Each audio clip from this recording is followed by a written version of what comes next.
Mahaharap sa asunto ang Vietnamese na nagwala at nanakit umano ng mga tauhan ng NAIA Terminal 3. At nakatutok si Salima Refran.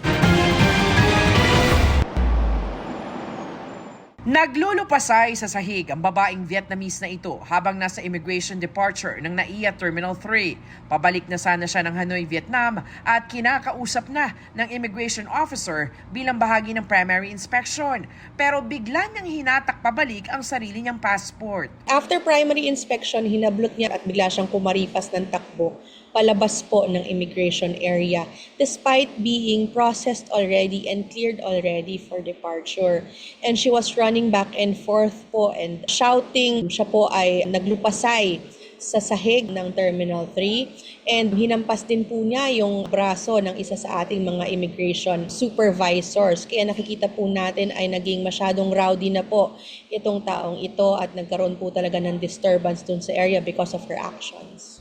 Agad siyang inaresto ng Border Control and Intelligence Group ng BI at ng PNP Aviation Group. Deportation case for undesirability because of her actions doon po sa ating paliparan. It wasn't minor thing na ginawa po niya because she really caused a major disturbance and became a security concern already in the immigration area and the airport in general.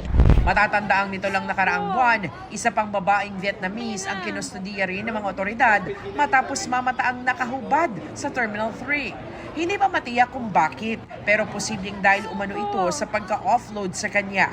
Pinayagan din siyang lumipad pa Vietnam kinalaunan.